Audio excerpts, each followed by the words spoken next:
Good day, mate. How you going? G'day, boys. G'day, mate. Aos 50, Austrália. Eu tô fazendo esses vídeos para contar algumas experiências que eu passei nos 6 anos que eu passei na Austrália, sendo que eu fui para lá com quase 50 anos, fiz 50 lá, e tô gravando assim sobre coisas que eu passei, sobre algumas informações de como as coisas funcionam lá, e de repente pode servir para pessoas que querem ir para lá ou pessoas que tenham curiosidade para saber sobre isso. Se você conhecer alguém assim, por favor, compartilha o vídeo para que ela possa ter essa informação ou dá um like aí, né? E para me ajudar a ter mais visualizações. Eu queria falar sobre a minha readaptação aqui no Brasil quando eu tive que voltar. Eu ainda vou gravar um vídeo falando sobre todos os vistos que eu tive lá, os vistos que eu apliquei, os motivos e como que aconteceu de eu ter ido para lá para ficar 6 meses e acabei conseguindo ficar 6 anos, apesar de já ter quase 50 anos, ter feito 50 anos lá, que é uma idade que já tem um limite muito grande para os tipos de visto que a gente pode aplicar, porque existe uma variedade de vistos, mas a maioria tem um limite de 40, 45 anos. Então eu ainda vou falar sobre isso, mas acontece que chegou no último visto que eu tinha aplicado e eu percebi que eu não conseguiria aplicar para um outro visto. Então eu me vi na iminência de voltar para o Brasil e foi uma época assim muito difícil, porque eu tinha a esperança de ficar lá até que o meu filho conseguisse me dar o sponsor e me manter lá. Mas isso não foi possível, então eu decidi, conversei com ele, decidi voltar para o Brasil e esperar aqui até que ele consiga a residência e possa me dar o sponsor, e daí eu tenho a possibilidade de voltar para lá. Mas eu já comecei assim a ficar muito triste, foi uma época muito estressante, porque é complicado quando você não quer uma coisa, mas você sabe que vai ter que fazer. E então eu já comecei a ficar assim bem estressada e bem chateada. E chegou o final do meu visto, eu vim assim, fiquei lá até o último dia. No dia que o meu visto venceu, eu embarquei de volta para o Brasil. E foi uma viagem muito difícil, porque eu fiquei meio com medo de fazer aquela viagem com várias paradas, porque quando eu fui para lá, eu saí daqui de São Paulo, de Guarulhos, fui até Buenos Aires, na Argentina. Lá eu fui até com outros brasileiros que estavam no mesmo voo, que também estavam indo fazer intercâmbio.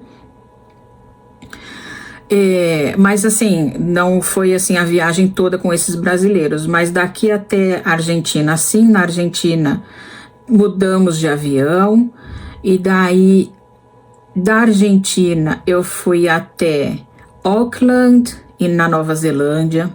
De Auckland, novamente mudei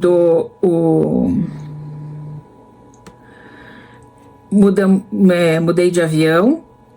Aí dali eu peguei um avião para Sydney, e de Sydney um avião para Gold Coast. Então foi assim, muitas paradas, troca de avião, procura portão.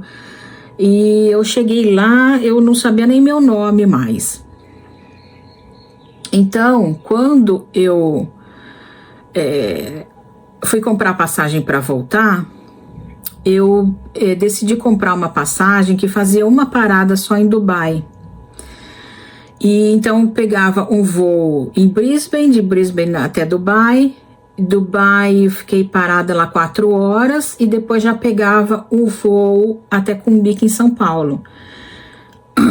E eu falei, não, eu acho que melhor, até porque eu já estava 6 anos mais velha do que a primeira viagem, e eu achei melhor fazer desse jeito. Só que era um voo de 13 horas de Brisbane até Dubai, e de Dubai até São Paulo, 14 horas.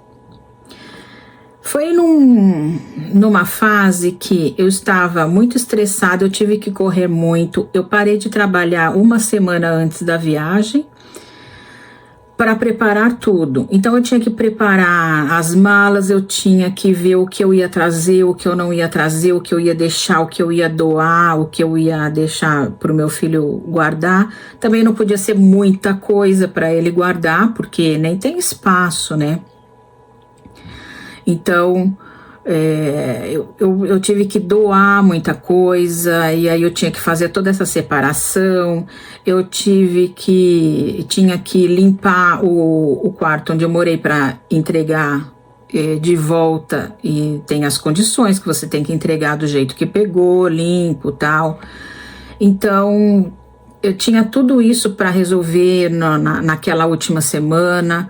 E no dia da viagem, inclusive, já deixei as malas prontas no dia anterior, mas no dia da viagem tinha aquelas últimas, além das últimas preparações, deixar o quarto organizado e limpo para devolver o quarto. Então, eu estava assim, muito estressada, e fui até o aeroporto. No aeroporto passei um pouquinho mais de estresse também, porque é lógico que as minhas malas passaram do peso. E não as malas assim para despachar, eles até liberaram, mas o que acontece? Isso foi um erro meu, né? Eu tinha a mala de mão, a bagagem de mão e a minha bolsa. E eu entupi a minha bolsa de coisas porque eu achei que a minha bolsa não seria pesada, a minha bolsa, assim, pessoal. Mas a minha bolsa é grande e eu entupi de coisa. E ela tava até inchada, assim, difícil de fechar o zíper, de tanta coisa que eu coloquei. Para tirar peso da bagagem de mão, da malinha de mão. Mas na hora de passar lá pelo check-in, eles me pediram para pesar a minha bolsa, e aí acabou que estava extrapolando o peso, então eu teria que tirar algumas coisas. E aí no fim eu falei pro meu filho que eu acabei tirando um pouco de coisa, deixando com ele, mas a gente deu uma tirada de colocou na outra e tal, e aí aquela pessoa que tinha me barrado saiu e entrou uma outra moça. E aí eu fui passar de novo lá, e essa outra moça não pesou a minha bagagem normal, pesou só a malinha. A minha bolsa ela deixou sem pesar, então eu acabei passando e levando peso a mais. Mas também foi um certo estresse ali. E tudo bem, embarquei, e assim que eu entrei no avião, me deu uma dor de cabeça. Eu tive uma crise de enxaqueca. Eu tenho enxaqueca, fiz tratamento há muito tempo atrás. Hoje em dia, raramente eu tenho essas crises muito fortes. Tem um remédio que eu costumo tomar, mas eu não estava carregando ele na bolsa, até por causa de controles e tal, de remédio que a gente pode carregar no avião ou não. Eu levei uma caixinha de ibuprofeno. E o remédio que eu tomo para enxaqueca é o naproxeno. E eu, nessas 20 e poucas horas que eu viajei, eu tomei uma caixinha de ibuprofeno com 16 comprimidos. porque eu, tipo, cada 2 horas eu tomava um, aliviava um pouco, mas já voltava, porque enxaqueca é difícil, né? E então eu entrei no avião, já tive essa crise de enxaqueca e vim sofrendo com ela por todo o caminho. Cheguei aqui com a cabeça estourando, assim, e depressiva, porque eu não queria voltar. E eu não vim com um espírito de ai, que bom, tô voltando para casa. Eu vim com o espírito de eu não queria ter voltado. Então foi bem complicado de eu passar por essa situação.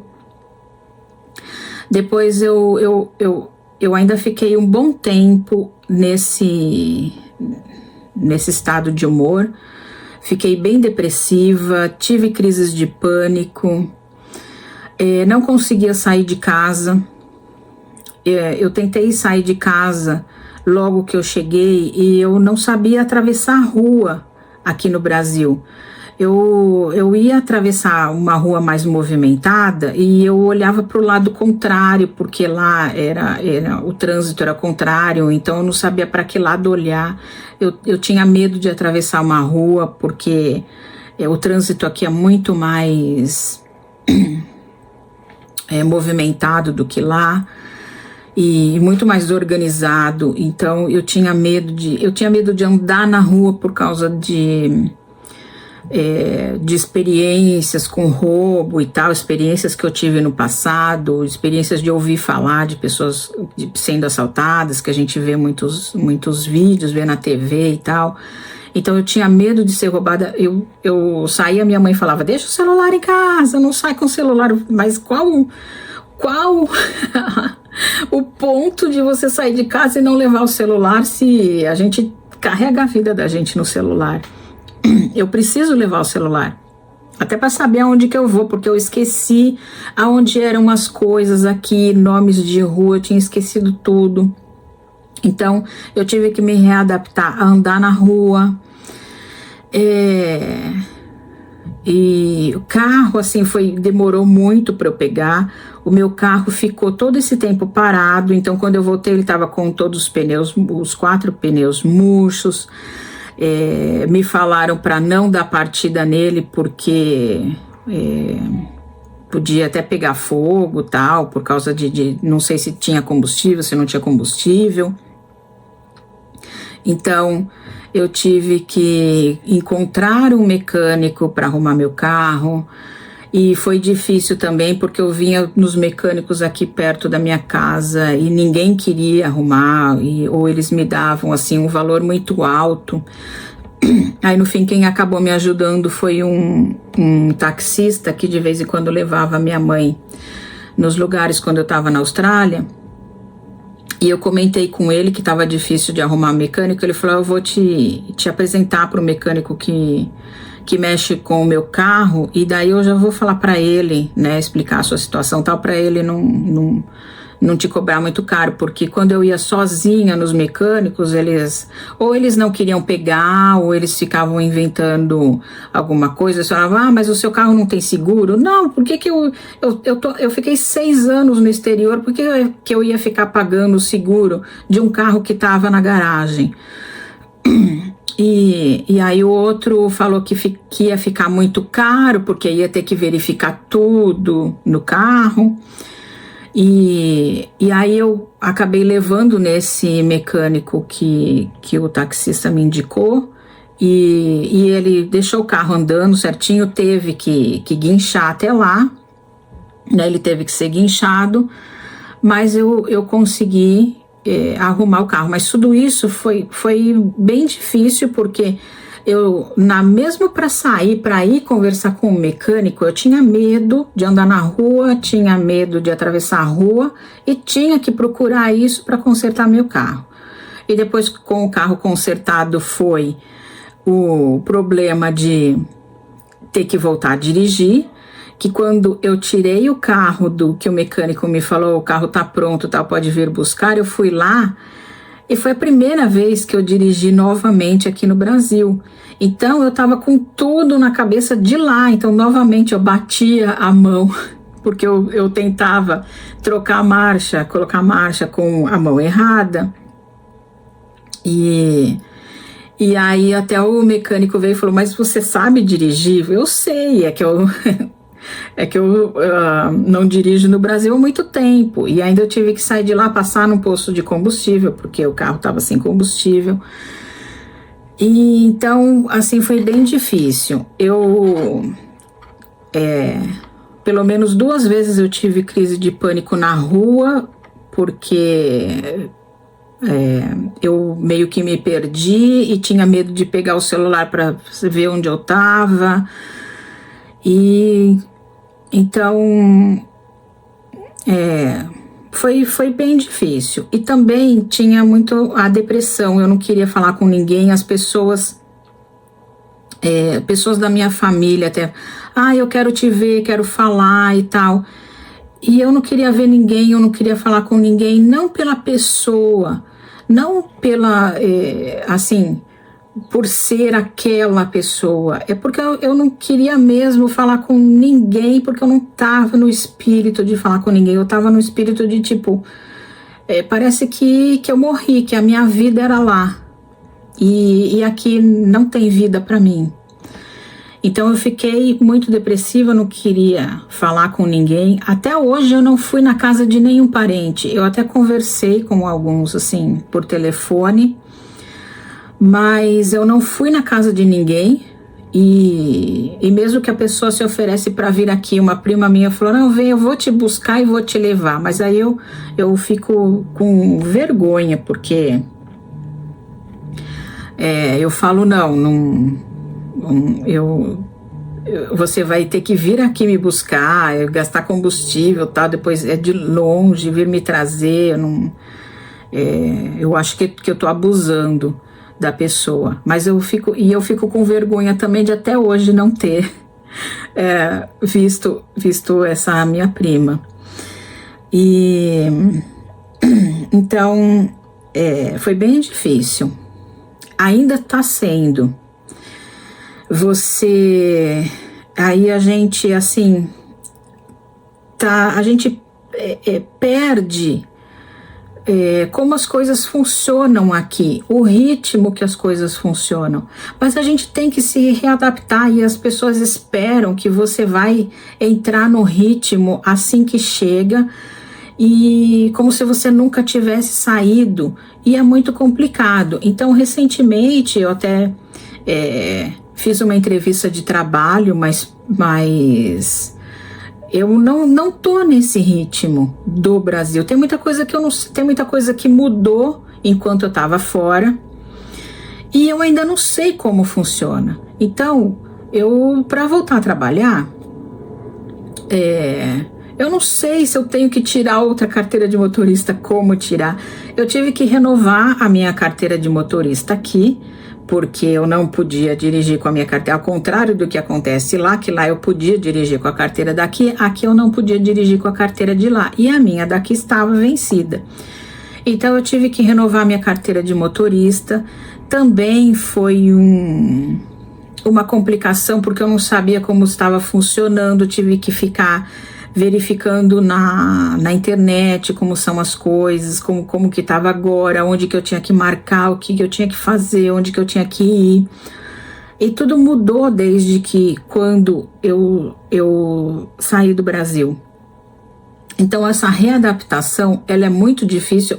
Eu já estou aqui há 1 ano e meio, eu ainda não me sinto pertencendo, sabe? Eu ainda não me sinto à vontade aqui no Brasil. Eu ainda eu me sinto um peixe fora d'água. Até hoje, eu sinto que as coisas que eu preciso fazer, que antes eu fazia, desenrolava, corria atrás, me informava, agora eu sinto que eu não consigo fazer essas coisas. E vai passando o tempo, vai passando, e eu preciso dar um jeito na minha vida. Mas eu não tô me sentindo apta para dar esse jeito. Então vamos né, levando, eu voltei para cá. Só tem minha mãe idosa, tive que ficar levando ela em vários médicos, porque enquanto eu estava na Austrália, ela ficou sem tratamento. Então eu levei em todos os médicos que precisava. E também, assim, como eu falei, passando por cima dessa minha resistência, dessa minha dificuldade, porque para levá-la eu tinha que esquecer essa minha dificuldade de estar me readaptando aqui no Brasil. E sem ajuda, assim, de praticamente ninguém, mas eu não culpo ninguém por não ter me dado essa ajuda, fui eu que me afastei das pessoas, porque eu não estava com vontade de ver ninguém.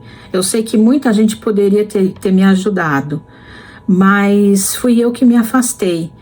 E essa dificuldade está me atingindo até hoje. Então tem muitos lugares que, como eu acho que já comentei em outro vídeo, eu não tenho coragem até hoje de dirigir na Marginal, de dirigir na Radial.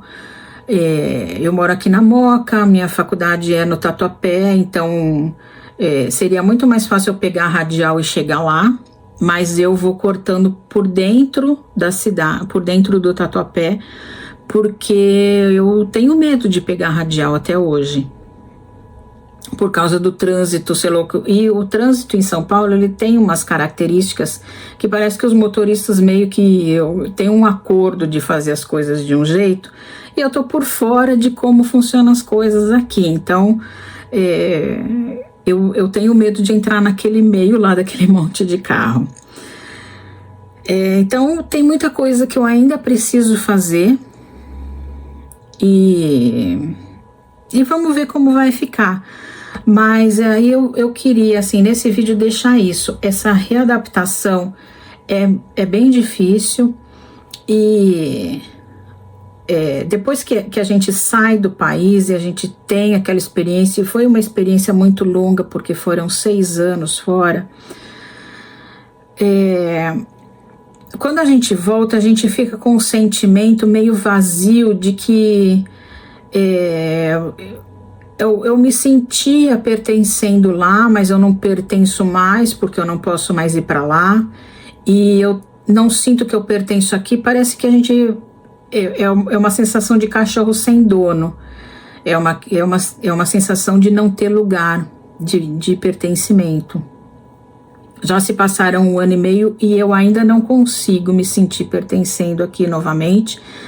Assim como lá, e com 1 ano e meio eu já estava bem estabelecida e me sentindo pertencendo, mas aqui eu não consigo ter esse sentimento. Então esse retorno é bem difícil. Eu me lembro de ter visto o vídeo de um rapaz, inclusive quando eu estava lá na Austrália, acho que no começo, e um rapaz que estava morando lá, mas ele viajou para vários países e passou um tempo na Austrália, e eu acho que eu comecei até a ver os vídeos dele por causa dele falar de coisas da Austrália, assim como eu estou fazendo agora. E aí ele disse que veio para o Brasil, acho que passar um tempo, visitar, tal, nem era permanentemente, era para passar um tempinho, alguns meses. E ele teve o mesmo sentimento, ele descreveu esse sentimento no vídeo dele, esse sentimento de não pertencer, de não sentir, não saber mais quem ele é. E é isso que eu sinto. Eu não sei mais quem eu sou, porque a pessoa que eu era quando eu morava no Brasil antes era uma pessoa que morreu quando eu fui para a Austrália. Lá na Austrália eu era uma pessoa que eu construí lá com o tempo e todas as experiências que eu passei lá.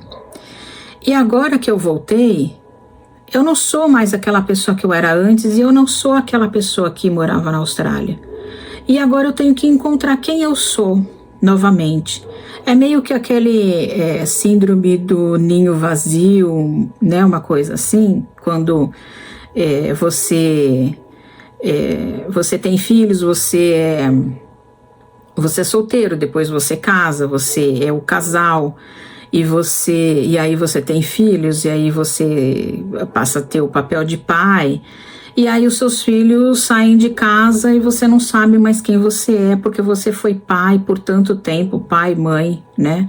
Por tanto tempo que você tem que se redescobrir e descobrir quem você é sem filhos. Então, eu tenho acho que trilhar esse caminho aí e passar por esse processo de me redescobrir, mas até agora eu acho que eu não tô conseguindo, eu tô patinando aí nessa dificuldade de voltar, de estar aqui de volta.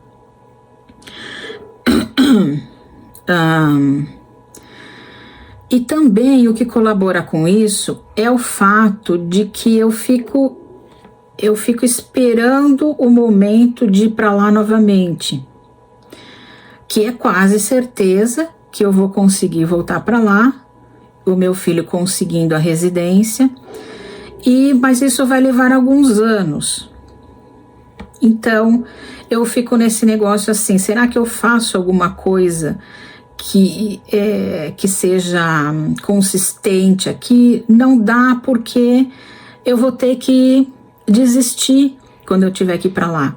E muitas vezes para você construir alguma coisa leva anos, e quando eu chegar no ponto de ter construído, vai ser a hora de eu voltar para lá. Então, sabe, fica essa confusão. Eu me sinto muito confusa ultimamente. Mas, assim, passando esse desabafo, eu decidi começar a fazer esses vídeos. Eu espero que isso me ajude e ajude outras pessoas a encontrar um caminho. E tô com umas ideias que vamos ver como é que elas progridem. Tenho colocado muitos planos no papel, muitos planos aqui no computador, sento aqui no meu computador e fico desenvolvendo planos do que fazer, mas na hora de colocar em prática eu sinto muita dificuldade. Às vezes eu tenho assim, ideias ótimas, planos ótimos, mas na hora de colocar em prática é bem difícil. As coisas aqui no Brasil, a gente não tem certeza. Você cria um plano e não tem certeza do que vai acontecer, né? Então, não só no Brasil, por exemplo, eu tinha a ideia, a minha vontade, quando eu voltei a estudar, não era fazer letras. Eu queria fazer comércio exterior, porque eu queria usar o inglês que eu aprendi na Austrália para fazer um trabalho de comércio exterior. Então, eu queria fazer um curso de comércio exterior, que é um curso de 2 anos, que é um curso mais curto, e trabalhar com isso. Teria ali, eu acho que, várias possibilidades. Só que antes que eu fizesse a matrícula, houve essa eleição do Trump e ele começou a mexer com tarifas e fez e desorganizou todo o comércio exterior de todos os países do mundo todo. Ficou todo mundo, né, aquela sensação de que você não sabia como as coisas iam ficar. Então todo esse comércio exterior foi afetado por isso. E aí eu falei, não é a hora de eu fazer esse tipo de coisa, porque eu nem sei se o que eu vou aprender na faculdade é o que vai continuar em voga, tá tudo mudando. Então eu decidi fazer letras, mas letras já são 4 anos e não dá muitas possibilidades. Me dá a possibilidade de dar aula de inglês ou de dar aula de português, mas isso quando eu me formar, talvez, não sei, eu não estou vendo assim muita perspectiva no curso de letras. Também não era uma coisa assim que eu estava louca para fazer, mas é o que eu achei que ia se adaptar melhor com a experiência que eu tive lá. Então, vamos ver como é que as coisas vão ficar a partir daqui, né? E como elas vão se desenrolando. Só assim, agradeço muito vocês terem ouvido esse meu desabafo e talvez, não sei como isso possa ajudar alguém, talvez tenha ajudado só a mim mesmo, porque eu coloquei para fora e expliquei como as coisas. Eu acho que tem muita gente chateada comigo porque eu voltei e não entrei em contato e não falei logo, mas é porque eu fiquei muito mal, eu ainda estou mal, mas eu fiquei muito pior logo que eu voltei. Eu tô melhorando aos poucos, mas eu ainda tô meio mal. Tem dias que eu fico ainda muito para baixo e não consigo ver o lado positivo. Não tô conseguindo ainda. Talvez eu melhore. Obrigada. Bye, bye.